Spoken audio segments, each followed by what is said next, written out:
And in the spirit of reconciliation, the Genealogical Society of Queensland acknowledges the traditional custodians of country throughout Australia and their connections to land, sea, and community.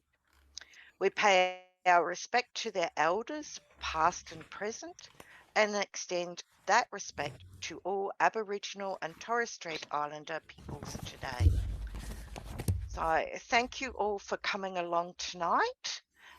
We've got a great guest tonight, Peter Dunn. I've known Peter since the early 1990s. Yep. And Peter actually has the Order of Australia, and that was congratulations. Was it a couple of years ago? Yeah, no, about Yeah, 3, I suppose. Yep. almost 3 years ago. Yep. Yes.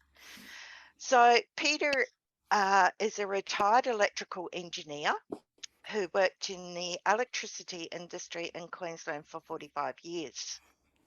Peter is the webmaster of the popular Australia at War, or Oz at War, website, which contains everything you would want to know about military activities in Australia during World War II. Peter's research has made him realise that very few authors and historians had covered many details about the events that actually occurred inside Australia during World War II. So Peter decided to get into doing the research and the history, and his website is just blows you away with information that's up there. So Peter was also in the past very much involved in establishing the first computer group at GSQ, and a leader in the days when we used the bulletin boards to communicate overseas. Now, this was before we had the internet and emails. Yep. We were known as the Brisbane DPS or the Brisbane Dead Persons Society. And by gosh, did we have a lot of fun. All right, so I'm going to hand this over now to you, Peter, and welcome and thank you. Thank you very much. I'll just share my screen. Okay, before I start, I'd just like to mention that I've invited 2 special guests tonight who have both got some association with the area that I'm going to be talking about. Firstly, I'd like to welcome Bob Tucker, who is the Managing Director of Trade Coast Central. I see Bob's logged on. And Trade Coast Central now covers the World War II Eagle Farm Airfield area that I'm going to be talking about.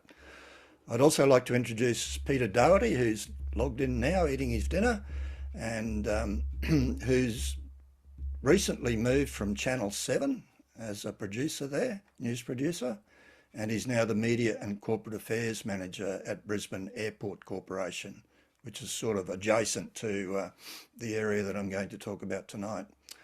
So welcome to Bob and Peter. I've got 105 slides to get through, folks, so I better get moving. Okay, so as Ailsa said, I'm a retired electrical engineer. I've got a very large website called Australia at War at www.ozatwar.com. It's on the bottom of most of my slides. At the moment, there's well over 6,000 web pages about Australia during World War II. I've been at it for about 23 years, I think it is. Typically, I get 600 to 800 visitors a day to the website. On Anzac Day, I might get close to 4,000. I've actually got over 4,000 one year. You can see there listed in front of you a number of the topics that are covered on the website. It's not all of them. They're probably the main ones. I'll let you have a little bit of a look at those. So it's quite a few. Military aircraft crashes is one of particular interest to me. An awful lot of people were killed in military aircraft crashes in Australia during World War II. I've got well over 2,000 aircraft crashes that happened in Australia documented on the site so far.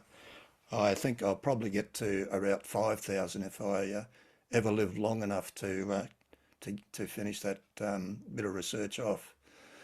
But airfields, camps, locations, units, etc., etc. You know, American, Dutch, British, Australian, obviously, and etc.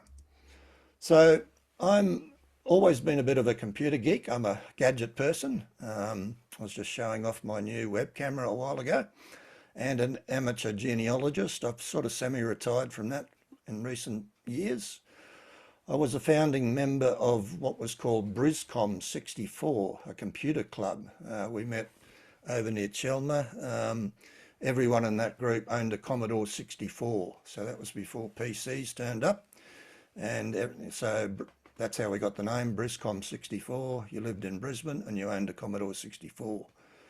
In late 1993, before the internet was commercialised, I became aware of the Dead Person Society genealogy group in Melbourne, which had been started by Leon Faber in August 1992. I decided to start a Brisbane Dead Person Society, and I approached various bulletin board system owners in Brisbane to pick one to host our new Brisbane DPS. In the end, I decided to go with Softtech bulletin board system, which was run by Elwyn Smith, who you can see in these photos. So that's Elwyn there holding the sign, and there he is there. The Brisbane DPS started on that bulletin board on the 1st of December 1993, when 12 genealogists joined Softtech. So bring back some memories, Ailsa. Oh, does it ever? And Helen Smith is just joining us as well. Good timing. Good timing. Good timing. Yes, she's in the photos.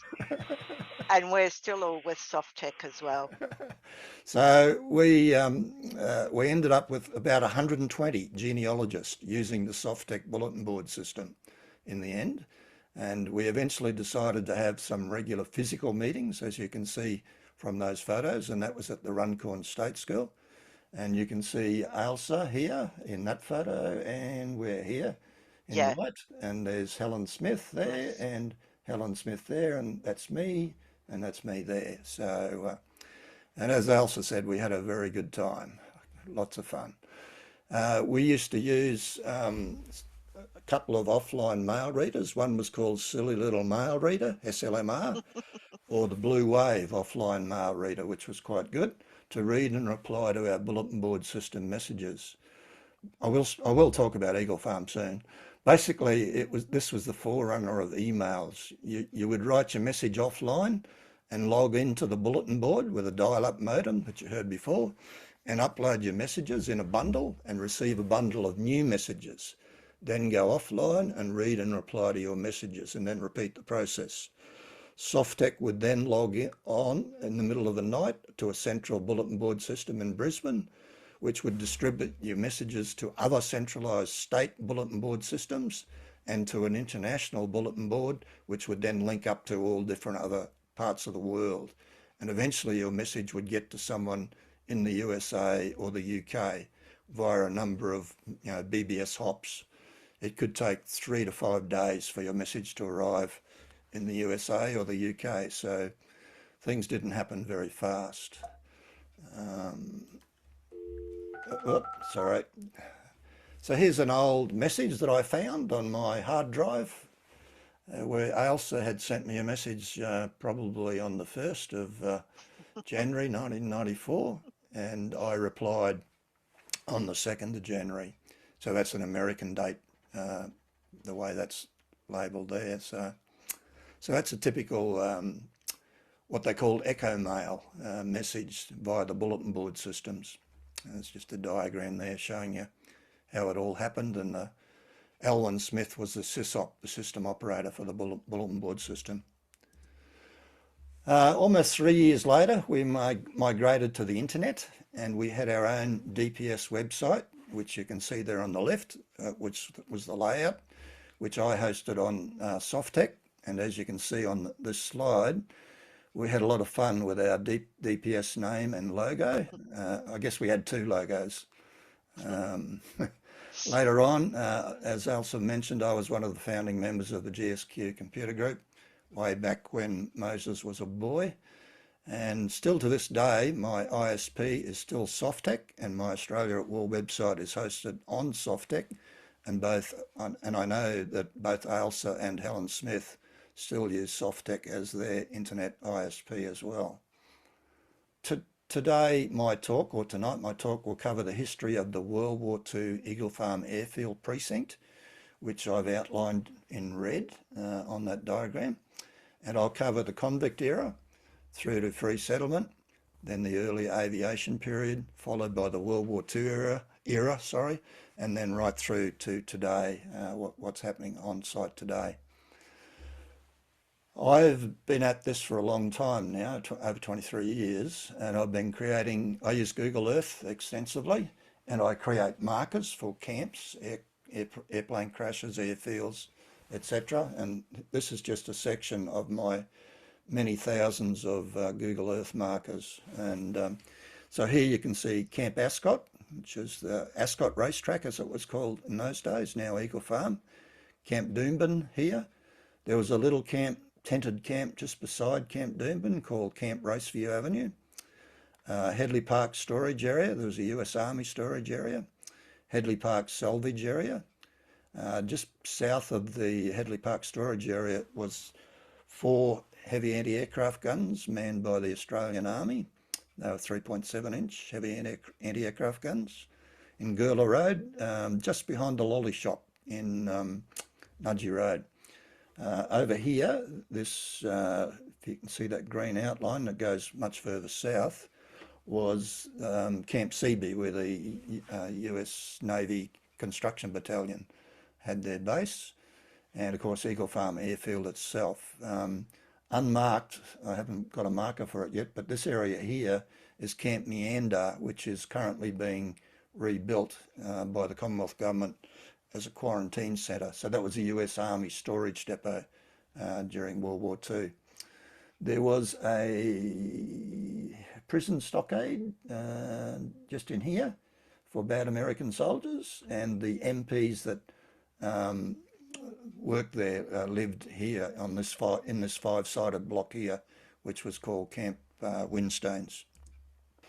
Okay, starting the history from the Convict Days. On the 1st of September 1824, 14 soldiers and 30 male convicts under the command of Lieutenant Henry Miller of the 40th Regiment of Foot arrived from Sydney to establish the Moreton Bay Penal Settlement.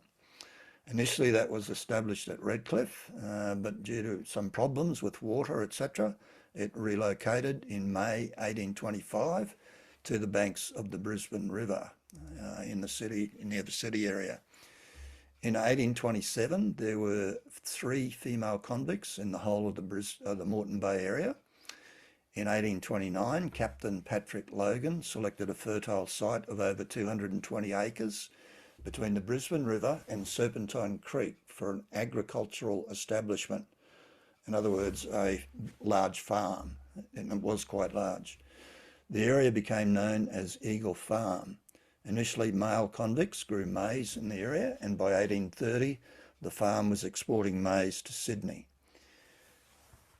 I did a bit, like all you people, I guess, I use Trove quite a lot, every day, in fact, and it's assumed that the name Eagle Farm may have come from the fact that there were sea eagles or wedge-tailed eagles spotted in the area in those early years. The first use of the name Eagle Farm that I could find on Trove was in an article in the Sydney Monitor on Wednesday the 2nd of June 1830, where the article talked about a clearing party at Eagle Farm at Moreton Bay. So this is an old plan, and it shows the outline of the end of one of the World War II runways, so this rectangular thing here. So the building associated with the farm, the agricultural establishment, was located here, but the farm itself extended, as I said, further, much further southward, and it actually went right through to almost to the Brisbane River. You can see that the agricultural establishment building and the female factory and prison were located under the end of one of the World War II runways, and you'll see evidence of that in a later photo that I'll show you. By 1830, female convicts were working on the farm at Eagle Farm. They also did pick and shovel work, and they made a cutting around Loudon's Hill. If you remember, when you drive along the road here, Kingsford Smith Drive, which was earlier called Hamilton Road, there's a big cliff area. Well, that was all dug out by female convicts way back in the day. So they made that cutting, circled in red, from Hamilton to the ferry at Breakfast Creek. So there was no bridge at that time. By January 1832, there was about 653 acres of maize and 28 acres of potatoes under cultivation, and there were also some cattle and pigs being tended on the farm as well. Captain James Clooney was appointed the commandant in October 1830. And no, that's that cutting that the female convicts cut out with picks and shovels, but these days we use things a little bit bigger than that. It's less labour intensive.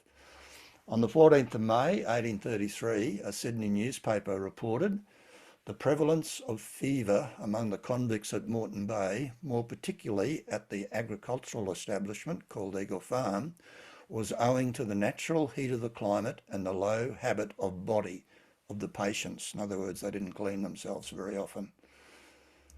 In 1835, Captain Foster Fiennes of the 4th Regiment of Foot succeeded Captain Clooney as the commandant of Moreton Bay penal settlement. Fiennes immediately established a female depot or factory at Eagle Farm. As you saw in that earlier diagram, quarters were speedily erected for approximately 80 female convicts. By 1836, there had been 768 acres cleared, but only 46 acres of it was under cultivation by the female convicts. They also worked at washing, mending clothes, cultivation of vegetables, and road construction, as I mentioned earlier. On the 25th of March 1836, a couple of Quakers called George Washington Walker and James Backhouse visited Moreton Bay penal settlement. They met Captain Foster Fiennes, who told them that there were about 400 prisoners in the whole settlement, which included 80 female prisoners. About 40 females were in Brisbane town, I think it was near the GPO site, and 40 were at Eagle Farm, as mentioned earlier. Backhouse published an account of his experiences, and he alluded especially to the deplorable sight he witnessed of 40 women working in a field at Eagle Farm, some of whom were very young, while in several instances the unfortunate creatures were working in irons, so they had irons around their legs. In June 1836, a female prison was constructed at Eagle Farm, at the workhouse there, comprising strong slab cells. There were many problems in Moreton Bay penal settlement with indiscretions between female prisoners and male convicts and military soldiers. Captain Fiennes personally guarded the female factory, the one in the city area in Brisbane, to try to stop the indiscretions. And there was a near riot between the constables and the military in August 1836 when the chief constable himself was apprehended climbing into the Brisbane female factory. Fiennes then reduced the number of female prisoners in Brisbane town down to the 14 eldest female prisoners by sending all the other prisoners, the younger ones, to Eagle Farm prison. In 1837, all female prisoners in Brisbane were relocated to Eagle Farm. In November 1838, a decision was made to close down the Moreton Bay penal settlement, and 57 women convicts were removed from Eagle Farm by July 1839. Lieutenant Owen Gorman, you can see in the photo there, who was the new commandant at the time, cleared out the last relics of the Moreton Bay penal establishment by mid-1839. I'm a member of the Eagle Farm Aviation Society, and I was also a member, I still am a member of the AHSA, Aviation Historical Society, and one of our members is Roger Marks, and he had a keen interest in this location as well, and he drew this sketch many years ago of the superintendent's agricultural residence at Eagle Farm, and he also drew another one of the female factory and prison area as well. and you can see a school there for the young children who were born as a result of the indiscretions. By July 1839, the female factory and prison had closed and was virtually abandoned, and the buildings within the female factory enclosure had been demolished by about 1840. Between 1839 and 1841, Eagle Farm became a government cattle station. In late July 1840, now there's a couple of names here you'd probably be familiar with. Dr. Stephen Simpson came up from Sydney with William Henry Wiseman, who later became the police magistrate at Rockhampton. The two guys took up residence at Eagle Farm in one of the houses outside the Eagle Farm stockade, possibly the matron's quarters. Moreton Bay was declared a free settlement on the 28th of March 1842, and on the 3rd of May 1842, Sir George Gipps removed Commandant Lieutenant Gorman for misdemeanours and placed Dr. Simpson in charge of the Moreton Bay settlement as the acting police magistrate. So when it was a convict settlement, there was a commandant in charge, a military guy, but when it changed to a free settlement in March 42, or after March 42, a police magistrate was eventually placed in charge of the settlement on the 3rd of May. So the most senior person in the Moreton Bay region at that time, the whole of Queensland basically, was actually living at Eagle Farm on your property, Bob. On the 7th of December 1842, an auction was held by the Colonial Treasurer in Sydney to sell 30 parcels of land at Eagle Farm. The upset price of the land varied between 20 and 30 shillings per acre. Only 7 of the allotments were sold, but none of the 4 allotments in the area that I'm interested in and that I'm talking about tonight were sold at that auction. So the allotments that cover the agricultural establishment, the female factory and prison, and the World War II airfield area. So Dr. Stephen Simpson, who was that acting person in charge, held the office of acting police magistrate until Captain John Clements Wickham was appointed police magistrate in January 1843. Dr. Simpson appears to have moved from Eagle Farm to Redbank out towards Ipswich sometime after mid-January 1843, and he moved to his new residence at Woogaroo sometime before May 1843. Simpson later became the Commissioner of Crown Lands for Queensland when it was declared a state. In about 1851, Dr. Simpson bought some more land at Woogaroo, and he went on to establish the beginning of Woolston House at Woogaroo, which is now in the Goodna area. And of course, Wickham Terrace in the city was named after Captain Wickham, who I've mentioned at the top of the page there. So the 4 allotments that did not sell in Sydney did sell over the following years, as listed below, bought by those gentlemen there, which I'll talk about in a little bit more detail in the coming slides. So I've used this old 1842 survey map to show the names of owners of various properties over those early years of free settlement in the area of the World War II Eagle Farm airfield. I'll first talk about this block here that was owned by John Vaughan Thompson. Thompson was a surgeon in the British Army Medical Service. He was in charge of convict and military medical services in the colony of New South Wales. He wrote to the Secretary of State for the Colonies on the 6th of April 1843, proudly announcing that he had just purchased a farm at Eagle Farm and had at present about 200 acres of clear tillage land. He put up a proposal that he would accept, at no cost obviously, some 10 to 20 Parkhurst boys from Britain's Parkhurst prison to work on his farm. Unluckily for him, the proposal was not accepted. Thompson remained in Sydney and never occupied his land at Eagle Farm before he died on the 21st of January 1847. John Conrad Lather later bought that block of land in around about 1864 or 1865. I couldn't nail it down. He had also leased 640 acres of land in the area for dairying from James Gibbon.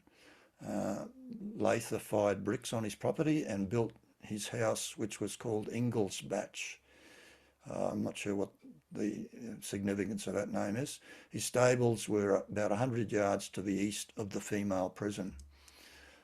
This block here was purchased by William Pitt Trevelyan. By the way, this is roughly where Nudgee Road is, I think, from memory. Just that alignment there. Lot 13 was purchased by William Pitt Trevelyan on the 28th of March 1843, and Lot 13 contained the outbuildings attached to Eagle Farm House. Trevelyan's block was then subdivided, and one part was sold to Morris Schneider on the 7th of November 1863. Schneider was a stepson of Theodore Franz and had come from the German station at nearby Nunda on the north side there. Schneider went on to marry Mary Ann Westaway, and they lived at Morris's Rosevale Cottage at Eagle Farm. When Morris died on the 26th of October 1871, the property passed to his wife, Mary Ann Schneider, and when she died on the 21st of June 1901, so she lasted quite a bit longer, it was passed on to Richard Westaway and John Linton Fox in her will. I'm not sure the connection, but that's what happened.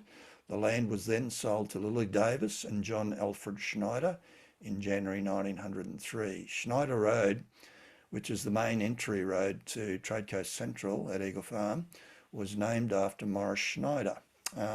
Some people unfortunately think that it was named after Schneider Electric, which is a large company which by chance happens to occupy a large building at 80 Schneider Road, Eagle Farm. So it was named after Morris rather than the large electric company. James Gibbon purchased these 3 blocks, 1, 2, 3. I couldn't find a lot on James Gibbon. He seems to have kept a low profile, particularly on Trove. He did own a lot of land in the Brisbane area though. He owned Tenerife Hill. He'd be a multi-millionaire if he still owned it. Hence there's a Gibbon Street, can be found at Tenerife. This advertisement here you can see by a drayman called Mr. White, G.F. White, was placed in the Moreton Bay Courier on the 8th of October 1859, and he was looking to rent out Mr. Gibbon's land that he was renting to charge people to graze their stock on James Gibbon's property. John Ibbelson Hollenworth bought this block here, this block of land. It was known as Hollenworth Farm, owned by Captain John Ibbelson Hollenworth, who was in the British Royal Navy. The block was originally Lot 11 in that government auction in December 1842 in Sydney. And Lot 11 included Eagle Farm House and the greater part of the garden. And I assume Eagle Farm House was the superintendent's house, for the big farm, the agricultural establishment. Hollenworth, who lived at Queen Street, Surrey Hills, Sydney, had his farm up for sale in the Sydney Morning Herald on the 9th of January 1845. An excavation of the female factory and prison at Eagle Farm took place in 2005. Everick Heritage Consultants Proprietary Limited excavated, recorded and developed a cultural heritage management plan for the Trade Coast Central development. It was a joint project with historian Thom Blake. Many artefacts that were found are now held by the Queensland Museum, and you can see a couple of them down the bottom there. A second dig was carried out on the 21st of June 2014. It was organised by the Royal Queensland Historical Society in combination with Trade Coast Central for a Royal Queensland History Society conference, and I was a guest speaker at that conference as well. The red circle, and you can see a patch of land that's a bit different colour. That's the dig hole for the June 2014 Archaeological Dig. So this is Schneider Road here. During the war it actually ran straight up, but it's changed alignment now. And this is where the Bob Tucker's Heritage Centre that I'll talk about, Trade Coast Central's Heritage Centre that I'll talk about a little bit later.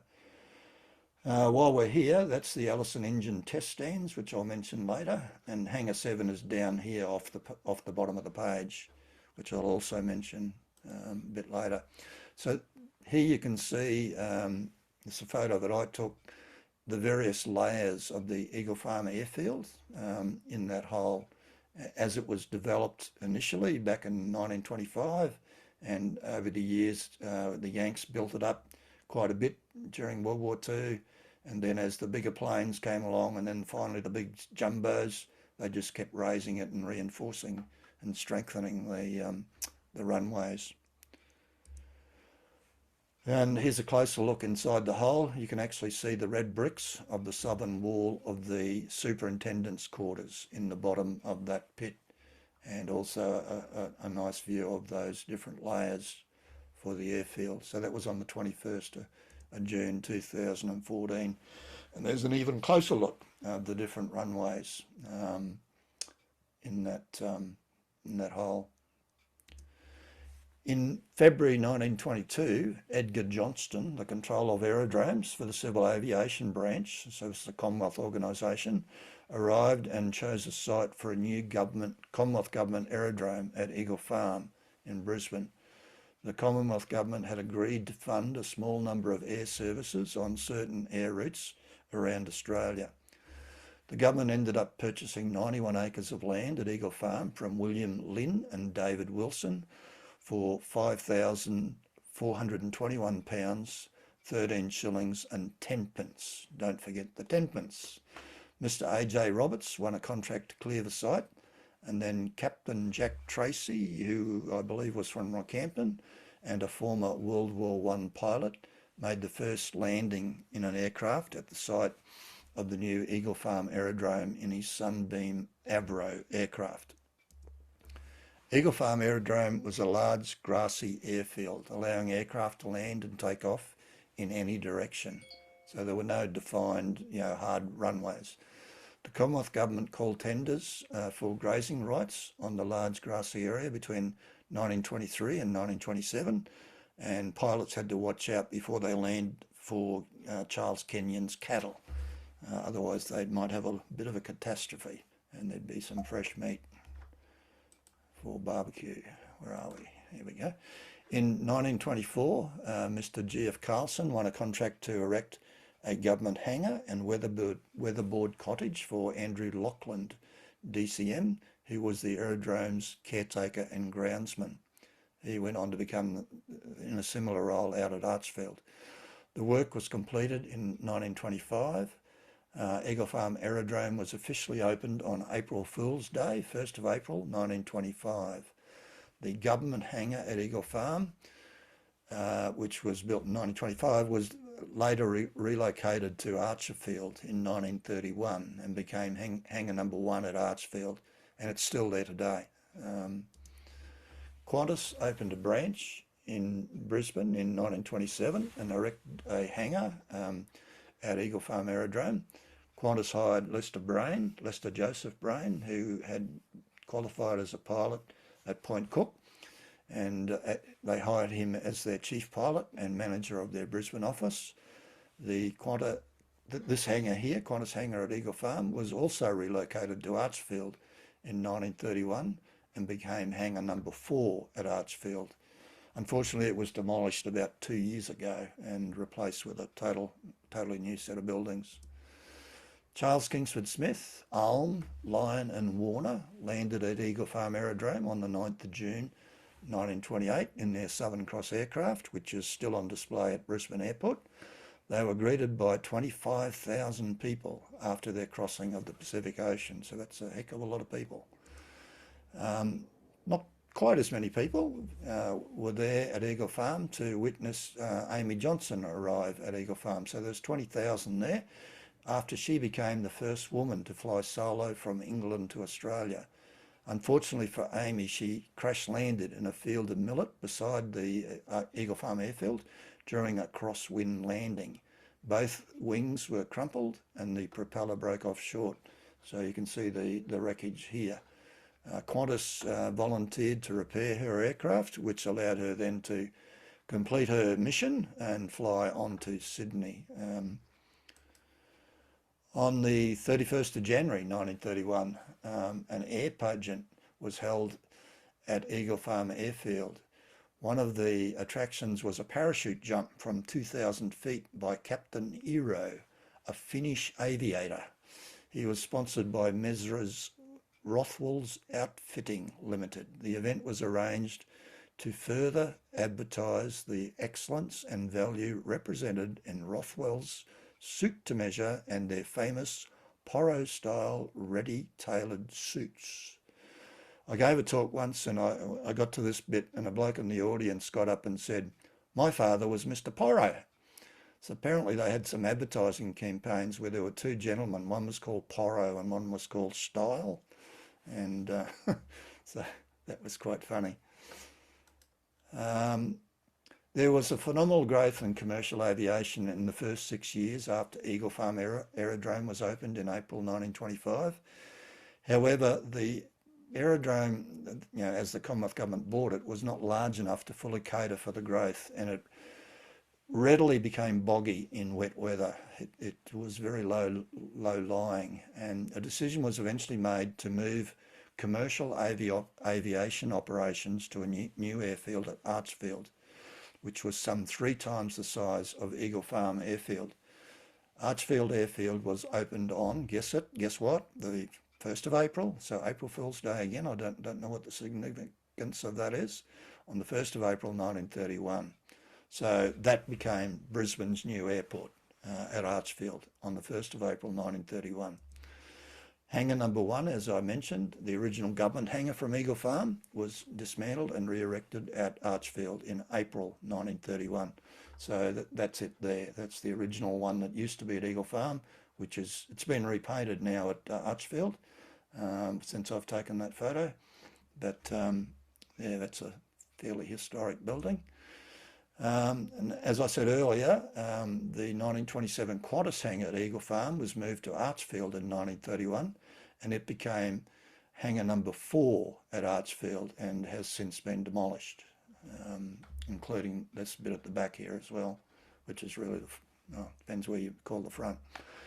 The United States Army Air Force arrived in Brisbane when war broke out in the Pacific, and they needed an airfield. They saw this abandoned airfield at Eagle Farm and thought, we can use this. So they imported lots of rock fill from various quarries around Brisbane, Stafford and all sorts of places, and built up the runways so that they were no longer boggy during wet weather. It went on to become a major aircraft erection depot where they assembled aircraft, test flew them and handed them over to operational squadrons of the USAAF. They also repaired and serviced aircraft. So the 81st Air Depot Group was the main American unit based at Eagle Farm Airfield during World War II. They also used the Ellison engine test stands, which I showed you where they were located on that earlier thing, and they still exist today. So they're heritage listed along with Hangar 7 as well. Next slide. Some couple of photos of some of the wrecked aircraft that were located at Eagle Farm Airfield during the war. Lots of P-39 Airacobras here. I can't really tell what these are here. And this is the orderly room for that 81st Air Depot Group for the headquarters and headquarters squadron. That's the main unit of the 81st Air Depot Group.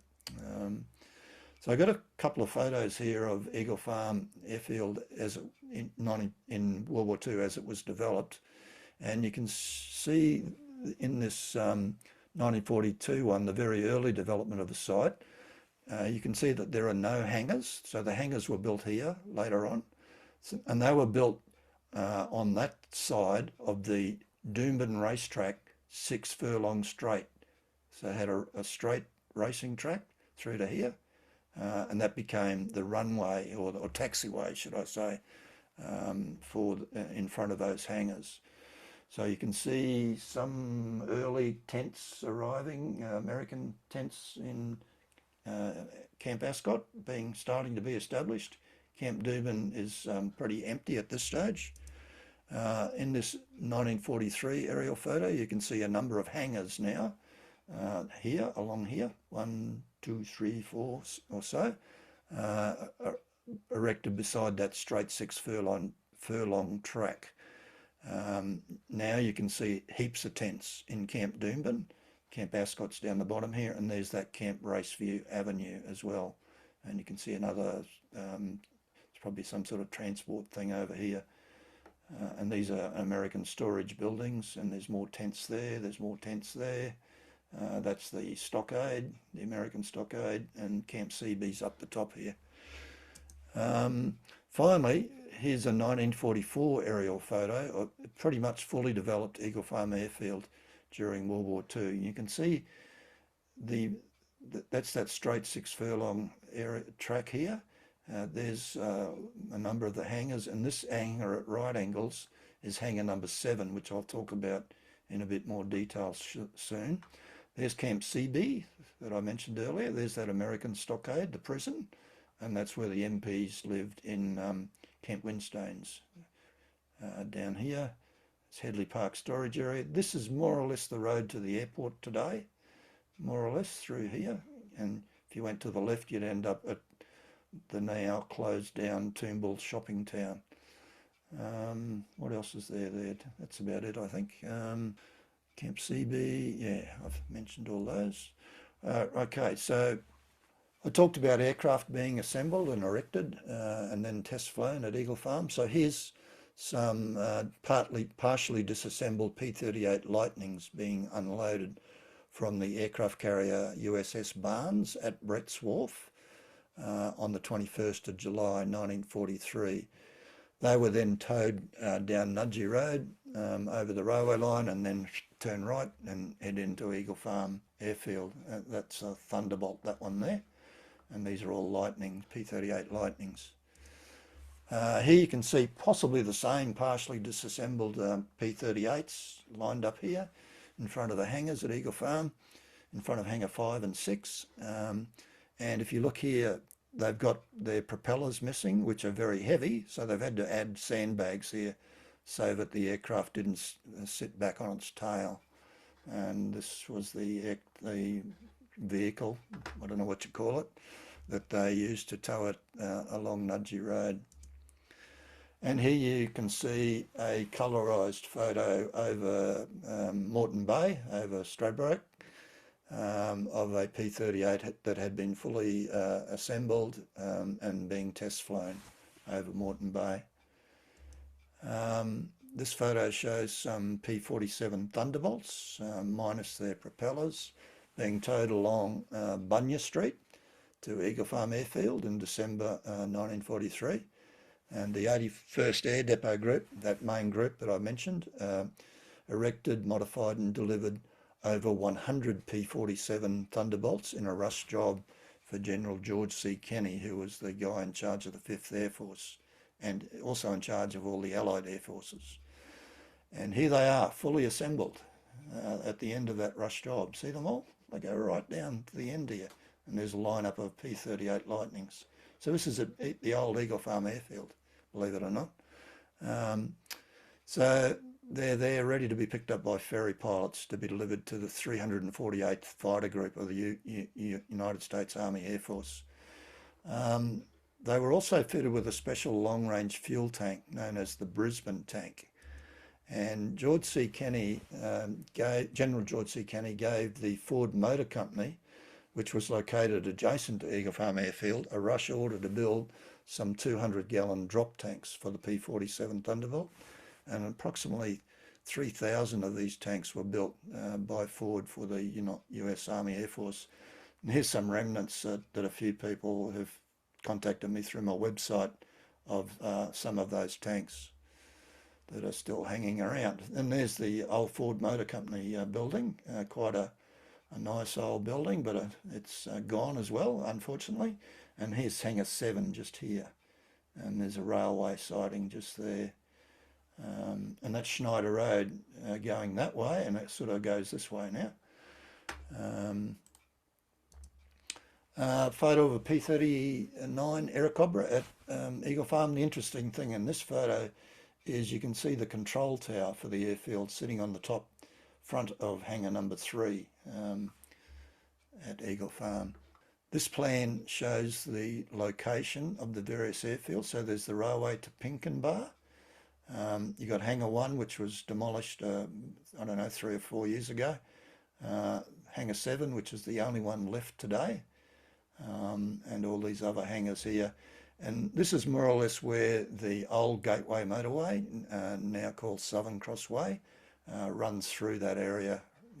It's not quite that alignment. It's not a straight road like that. It's got a bit of a curve, but my skills with drawing things on PowerPoint are not that good. And that's the heritage listed hangar 7, which is still standing today.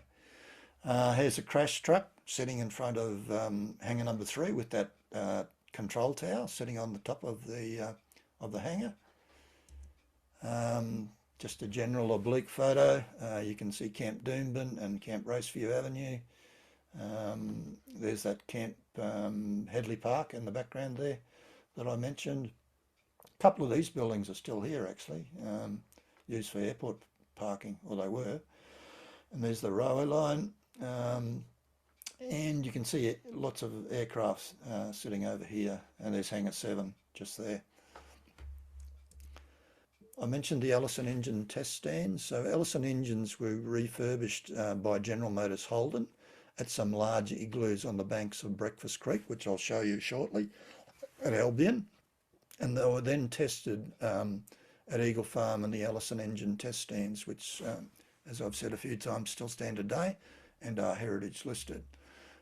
This is at Albion Park Racetrack, Breakfast Creek, and this is the Ellison engine overhaul area that GMH ran, supervised by the military, by the 81st Air Depot Group. And you can also see a separate igloo here, which was a camouflage factory.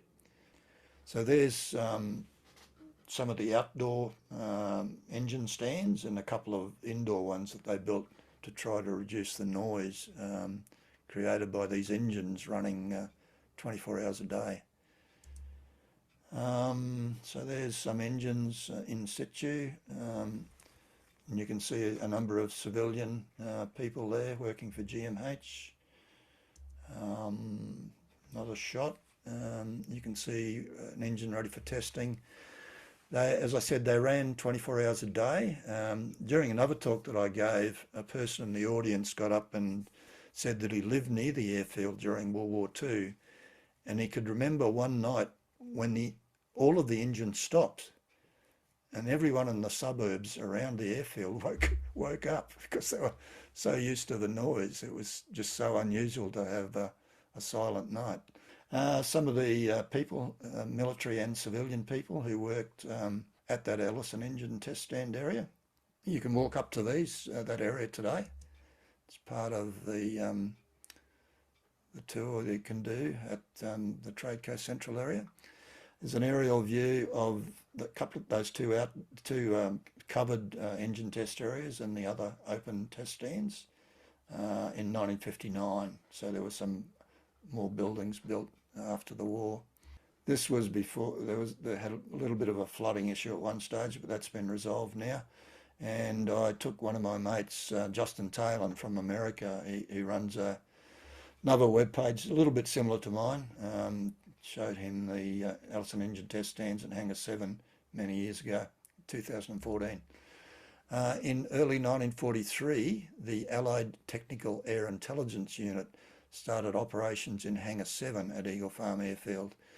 The ATIU would recover captured Japanese aircraft from New Guinea and the islands and rebuild them inside Hangar 7.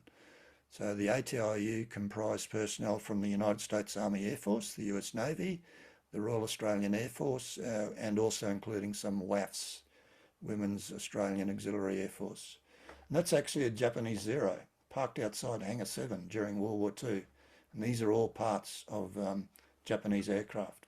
So that hangar's still there. It looks very similar to that. It's Council spent quite a lot of money refurbishing it in recent times. The ATAIU was all about gathering intelligence from these captured Japanese aircraft. They would produce identification profiles for aircraft recognition, including various camouflage and identification markings that the Japanese had on their aircrafts. So they would photograph them and put them in an aircraft recognition booklet. They would fly these captured aircraft to determine their performance capability and also determine the best fighter tactics that we could use to shoot them down. So they would fly them around the Brisbane skies against Spitfires and a couple of other different types of aircraft. They investigated the construction techniques that the Japanese used, including any innovation, and they identified weak spots that Allied aircraft could target during dogfights. For example, the Zero had non-self-sealing fuel tanks in the wings near the fuselage, so that location was identified as a target. So if you shot that, it would generally catch fire, but if they had self-sealing fuel tanks, it wouldn't catch fire. So that was some intelligence that they gathered out of rebuilding these aircraft. They also analysed their armament capability, and they harvested target information for bombing raids and production rates from nameplate details. So the nameplates that they got off the various components of the aircraft gave them the name of the factory and the city that that factory was located in. So that immediately became a target for a bombing raid. This also aided with the term, these plates also carried serial numbers. So if you get lots of these plates and you see the serial number and the date, you could work out production rates. So how quickly the Japanese were building aircraft, so that we knew what we were up against. So the whole exercise was about gathering intelligence. That's a Zero flying over Brisbane. And I often ask people, where is that? Well, you can see a fairly significantly easily recognised bridge here, being the Hornibrook Bridge over to Redcliffe. And there's Sandgate here with the racetrack and the lagoon down the bottom. So that's Beams Road, just there. There's a big bunker just here somewhere, just below the photo. The rebuilt Zero was initially painted in Japanese markings and flown so that they could take photographs for those aircraft recognition booklets, but it was then quickly repainted in American stars and bars, as you can see here, to minimise the chance of it being shot down. Captain William Farrier was the first American test pilot to fly the rebuilt Zero at Eagle Farm, and he flew it for 30 minutes on the 20th of July 1943.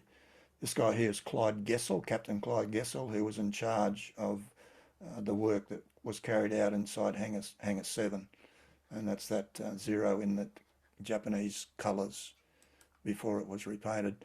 They rebuilt two other flying aircraft.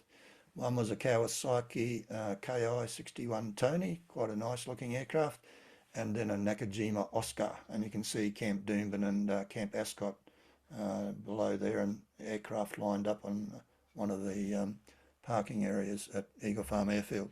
A few more photos. There's a Zero sitting outside the end of Hangar 7. There's a Zero again. There's your Ford Motor Company building with the Zero with its engine running and painted still in the Japanese markings. Captain Frank T. McCoy was in charge of the ATAIU. McCoy and his men were responsible for developing a code name system for identifying Japanese aircraft. Fighter aircraft were given male names such as Frank. The bombers were given female names such as Betty, a Betty bomber. Transport aircraft were given names starting with the letter T. And this system is actually still in use today, to identify enemy aircraft. So, the Russian aircraft, the Bear is one of the Russian aircraft, so it's a bomber. So that system that's still in use today was developed here in Brisbane during World War II. Trainer aircraft were later given names of various trees, and gliders were given birds' names. Okay, that's the US Army Air Force. The US Navy also were resident at Eagle Farm for a while. 11 of these aircraft are Douglas R4D-5, which is the US Navy version of a DC-3 or Dakota of the VR-13 squadron, arrived at Eagle Farm Airfield from America on the 10th of July 1944 and took over 2 hangars at Eagle Farm. A further 5 of those aircraft and 2 consolidated RY-2s, 2 of these aircraft arrived in August and September 1944. The 2 of these things were the Navy version of the C-87, which was the transport version of the B-24 Liberator and could carry 20 passengers. So it was used to move people around Australia and the island, New Guinea and the islands. That squadron transferred to Los Negros in the Admiralty Islands in November 1944. It's just a general photo of an American radar located at Eagle Farm Airfield during the war. Here's a photo that I found, and I've labelled it with all the different hangars that existed. It's a 1972 photo. These 2 hangars that look like World War II hangars, they probably were, but they weren't here. They were down, I think they were down Camp Fairburn way perhaps.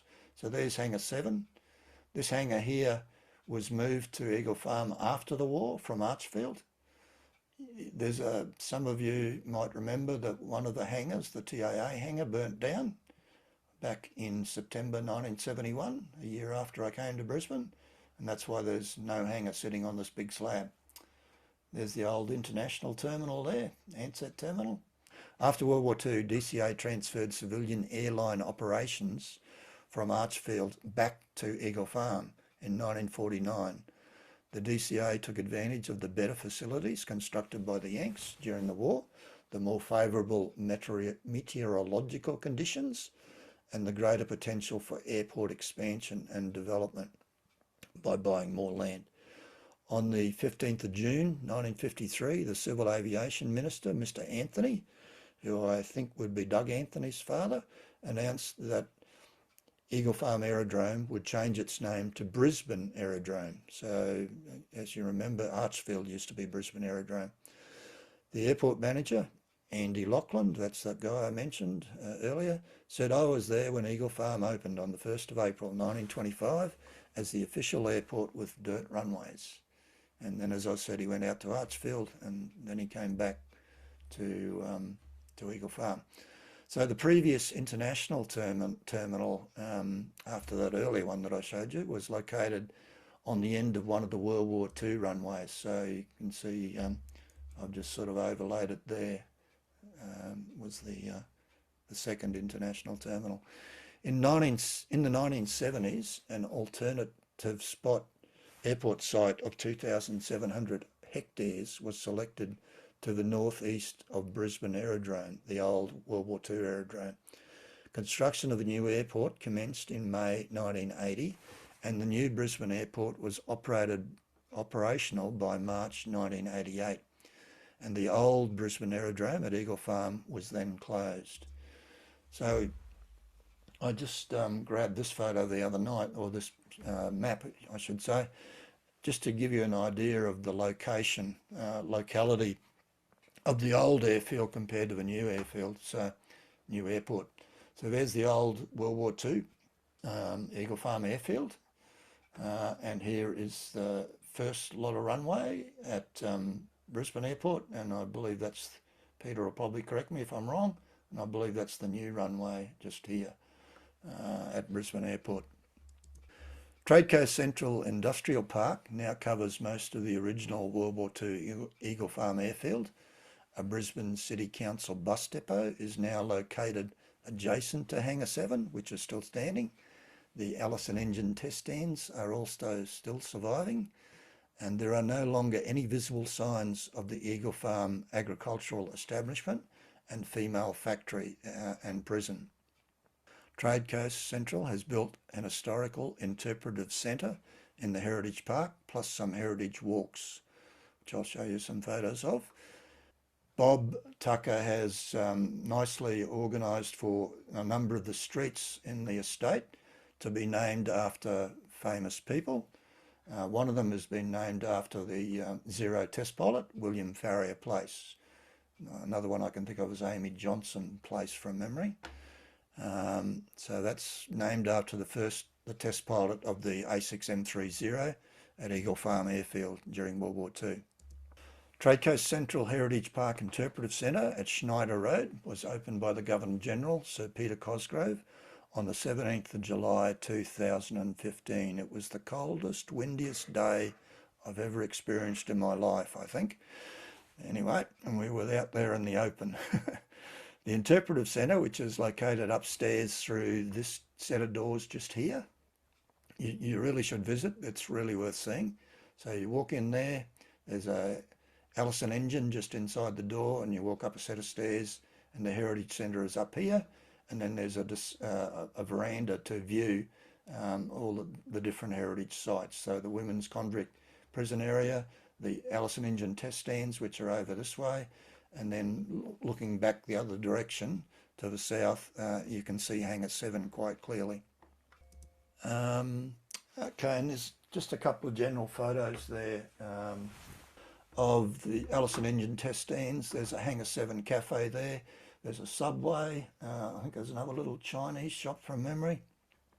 And this is taken from that viewing platform looking towards Hangar 7, and this is Schneider Road just here. As you walk around, there's various heritage walks. There are a number of display boards. Some of them have got audio buttons that you can press to listen to things. There's free Wi-Fi with audio, things that you can listen to as well. This is upstairs inside the Heritage Area Centre. There's one of the display boards on some of the walks. That's the building where the Heritage Centre is. Some more display boards here. Some outline of some of the female convicts, and the Allison engine test stands are over the back there. And that's the end of my talk. Thank you very much. Happy to try to answer any questions. Thank you very much. I've never known the history.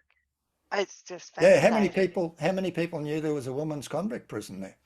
Didn't know at all. Not too many by the looks of it. No. Yeah. That was incredible. So you need to go and visit that centre, the Heritage Centre at Schneider Road. It's really worth a visit. Definitely. I arrived as a holiday in 1974 into Brisbane from Wellington. Would that have been into Archaefield? 1974? No, it wouldn't have been Archaefield. It would have been Eagle Farm. Yeah, it would have been Eagle Farm. I know it was pretty primitive. Yeah, it would have been in the old World War II sort of hangars. Yeah. Yes. Yeah. Oh gosh. They would have they had a false ceiling inside them, I think, from memory. Sorry, just commenting on that being pretty primitive. I was thinking too, I arrived back from the Solomon Islands in probably December 1975 to that international airport. And it was a smaller plane, I forget the name of it now, but like things that happened then wouldn't happen today. I remember looking out the window while I was still, once the plane had landed, and one of the staff who was working outside the plane waved to me. Yeah. So it was still very personable. Yeah, and you got off and there was no, you walked on the tarmac. Yeah. No security. No, well, I didn't need passports or anything then either. So, yeah, but I just couldn't, when I just realised about that, and I thought, oh, yeah, it might have been Eagle Farm. So, now, have people got some questions, please, for Peter? I'm just got my camera pointed down at the table to show you a couple of little booklets that are, Yep. Okay, so there's not much written on Eagle Farm. This one here is about Airacobra assembly at Eagle Farm. Unfortunately, the bloke who wrote it didn't realise that most of the photos are actually taken at Amberley, but that's available. There's a nice little book here on how to identify Japanese aircraft. And Roger Marks has written a booklet on Eagle Farm during the war years. And he also wrote this one here, which is internal document for the Eagle Farm Aviation Society, really. But yeah, so there's not a lot written about Eagle Farm. Diane's just asked if you could give the email address again, please. Yeah, ozatwar, OZATWAR @gmail.com.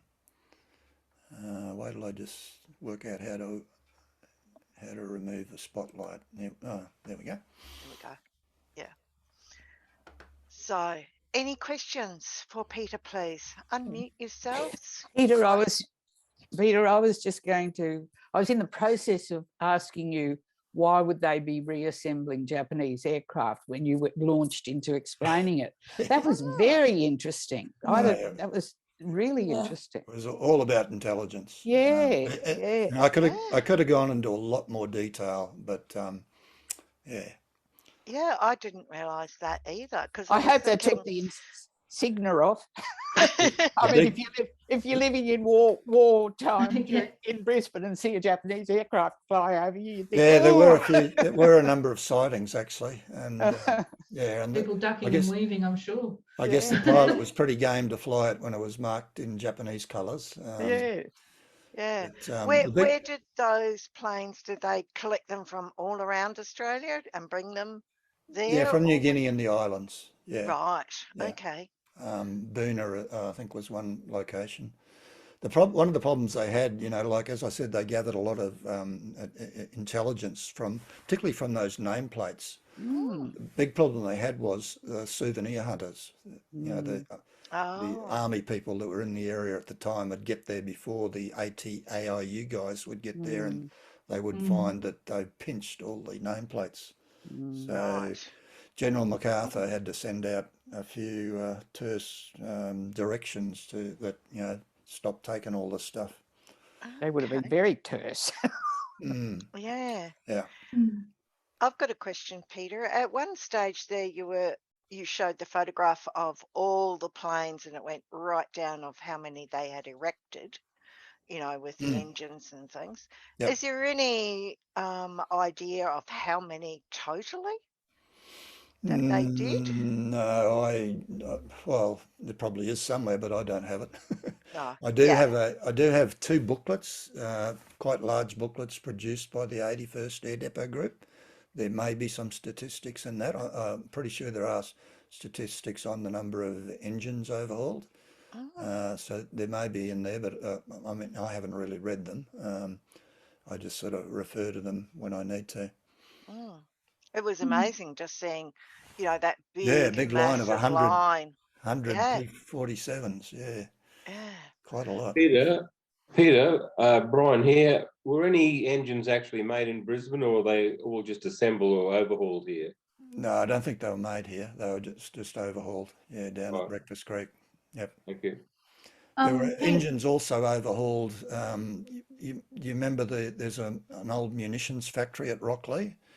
It was closed down in about early 43. They then used behind the hotel there. Yeah, they then used some of those buildings to recondition engines, and then there were engine test cells behind the Salisbury Hotel where they tested them. Okay. Peter, just Bob Tucker here. Hey, Bob. How are you, mate? Just And follow up. welcome, Bob and Peter. Just follow up on that question about engines and where they were made and numbers. All the Ailsa engines were built by General Motors at a factory in Indianapolis, and they built 70,000. 70,000. 70,000. Yeah, wow. That's unbelievable. Yeah, it was a fairly common engine in a lot of different aircraft. Yeah. And So it must have been pretty stable engine, was it? Yeah. I mean, I don't know much about aircraft. It was a V12 liquid cooled engine, which was not dissimilar to the engine that the British had built for their fighters in the 30s. They were quite similar in a lot of ways. But quite revolutionary at the time when it was designed by Mr. Ellison in the 1930s. But his business went broke and General Motors took over the business and they actually built the engines. Right. Yeah. But When 100 horsepower.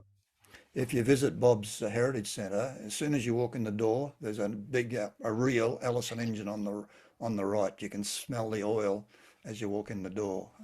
Right. That particular engine was demobilised in 1946 from an RAAF Kitty Hawk, and it's actually owned by the Powerhouse Museum in Sydney. And about 7 years ago, I think it was, I was lucky enough to locate it. It was in a box in a shed in the northern suburbs of Sydney, but it was owned by the Powerhouse. And I wrote them a long letter and asked them if I could borrow it. And they agreed. So 7 years later, I've still got it. That's good. They're in the throes of trying to close that place at the moment. Yeah, well, once a year I have to send them a photograph to show that I've still got it. Still got it, yeah. Just being asked, Bob, does the Heritage Centre have a lift? Yes. Yes. Okay, great. Thank you. Because we do have a number of members that need a little bit of assistance at times. So. It's got clean toilets and a couple of cafes. Okay. Well, Yeah. that's good. Yeah, I Yeah. need to go out there. Is it open during the week or just the weekends? No, open during the week. And if people organise groups and want to come out, it's just a matter of sending us an email or phoning and we'll book a time. And then I give a talk. You know, I'm not as good as Peter, but I'll give a talk about the history of those three listed sites, the three listed heritage sites there. Right. So there's Women's Prison is the heritage site, but it's all archaeological. And then you got the two World War II sites, the testing beds and Hangar 7. Okay. Thank you for that. It might you be can something visit. that we can do. Yeah, you can visit as a group through by contacting Bob or his company. A lot of groups coming through. Or as an individual, you can go anytime as well. Just turn up. It's open every day, Monday to Friday, every day. Okay, Is it open on the weekends, Bob? No, I used to, but I decided to close it Right. Okay. on weekends. But it's open, Monday to Friday when we've got people around. Yeah. It's free. We don't charge. Just come in. Gee, that's really good. There's a little movie room in there. You just press a button and it plays a movie about the site. Lots of great photos, lots of relics. Yeah, it's The good. movies, a lot of the movies shot inside Hangar 7. Hangar 7, its heritage listing is not only relates to what went on there, but its method of construction. It's a clear span timber truss, nailed timber truss building. It's quite unique, and that's a large part of its heritage listing. And the Brisbane City Council now own it, and they've just spent $4 million fixing it up. Wow. Yeah. That's good. That's good. Yeah. Cost $9,000 to build it. And it was built, designed by a bloke called Emile Brisset, and he made the comment that I've designed it to be cheap and easy to make, and I've designed it that it should only last for 2 years. It's still standing today. Still there. Oh, okay, that's good. But different to today's manufacturing at times. Being a timber frame, the termites have given a bit of a workout, but all the damaged timber's now been replaced. Yeah, it's all timber and nailed. It's nailed timber. Nailed timber. Okay. Nailed timber truss. Diane, you have your hand up with a question, please. Yes. Thanks very much, Peter. Excellent talk. I live at Evans Head, and I've been down to the airport down there, which is now a museum, an air museum for everything aeronautical. Yep. During the recent floods that came down the Richmond River. The retirement village I live in is between Woodburn and Evans Head. And everybody said, and I'm not sure if you know anything about the Evans Head aerodrome, but everyone said that our locality used to be called Air Force Hill because during the war, because Evans Head was a training base for, I can't remember what it was now, but they used to haul their heavy equipment up the hill to where we are to keep them out of the flood. Do you think there's any truth in that at all? I can't imagine them building. I can't comment on hauling things up the hill, but Yeah, Evans Head was certainly a very busy military base. There was a bombing and gunnery range there as well. Yeah, still is. Yeah, there still is a bombing range. Yeah, there is. South Yeah, of that's the right. river. There is still. Yeah. Yes, that's we great. always get treated quite often with the bombers coming past and doing a low fly past the beach. Yep. I'll just see if. So okay, so I don't think there'd be much truth in that. But anyway, we did survive the floods. We didn't get inundated, thankfully. Thank you. Any other questions that you'd like to ask Peter, Bob, or Peter, or the other Peter? I'd just like to thank Peter for the talk, and just to say I was interested to hear the talk because my grandparents used to live off Schneider Road at Eagle Farm. Oh yeah.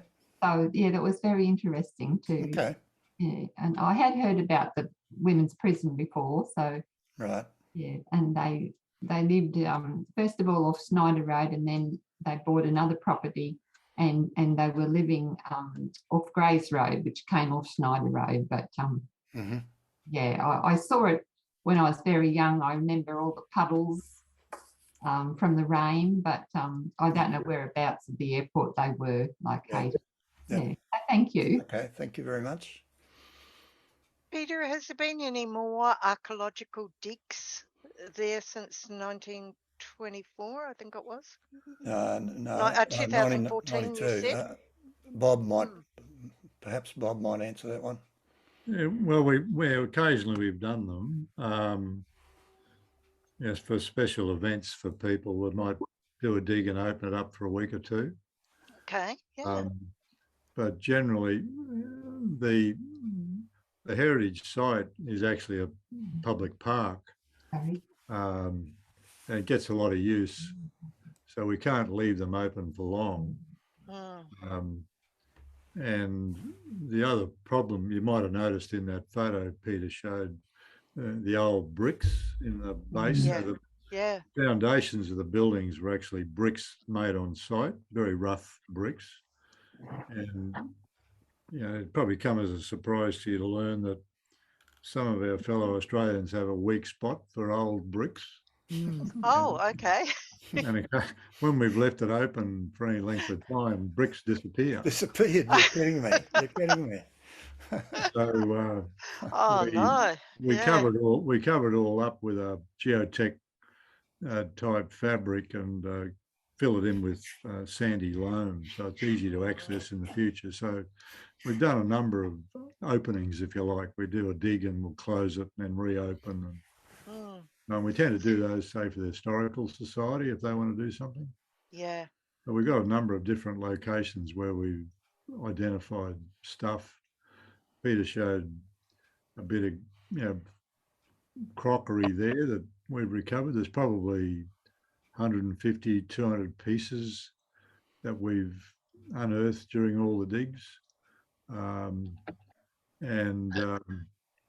We did give it all to the Queensland Museum at one stage, but they did nothing about it, so we took it all back. And we've got some of it on display. Bob, did you find any leg irons? We didn't find any there, but a gentleman turned up one day who grew up on a farm a little further east, and he had a set of leg irons which his family had unearthed when they were running their farm. So we've now got a set of leg irons on display in the Interpreter Centre. Okay, excellent. That will be interesting to go and see. Now, Anne-Marie, you have a question for Peter. Oh, yes, Peter, I was just wondering if you're aware of any publications on Maribor Airport and World War II. Can't think of any at the moment, but I do cover Maribor on my website. Yeah, Okay. yeah. Oh. So I'll just see if I can find the address now, and I'll post it in the chat if you like. Yes, so everybody make sure you save Yeah. the chat Yeah. as well.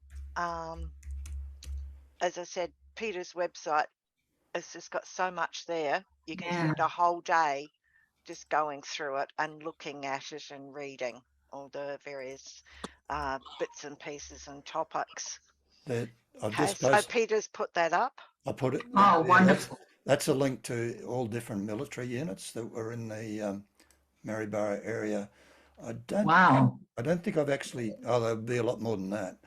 I don't think I've actually done one for the airfield yet. So that's on my to-do list. Because my family owned a property there and they were told to leave. Yeah, a lot of people were told to Mm. leave. Like, you know, when the Pensacola convoy arrived just before Christmas in 1941, just after the war started in the Pacific, you know, thousands of Yanks disembarked at Hamilton and Brett's Wharf and whatever. And many people were thrown out of their houses so that a general or an admiral could take over that house and become their house for the rest of the time that they were based in Brisbane. So they were usually given 3 or 4 days notice to get out, and they had compensation. In Townsville, a whole street had to get out of their houses, and they turned both sides of a street, and they turned all of those houses into a hospital.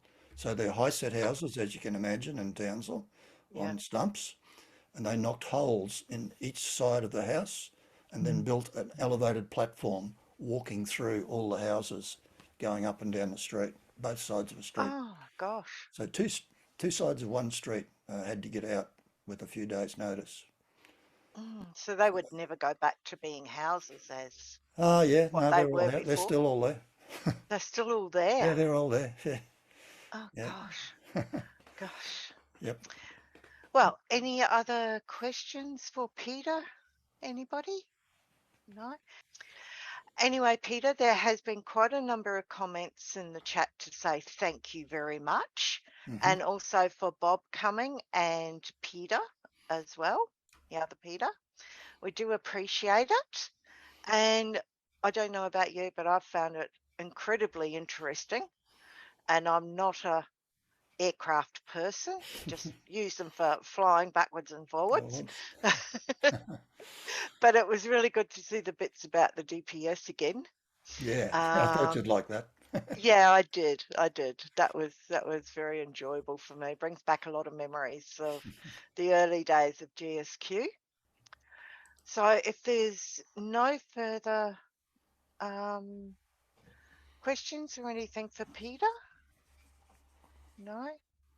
Well, Peter, thank you again, and I'll look forward to talking to you again very shortly.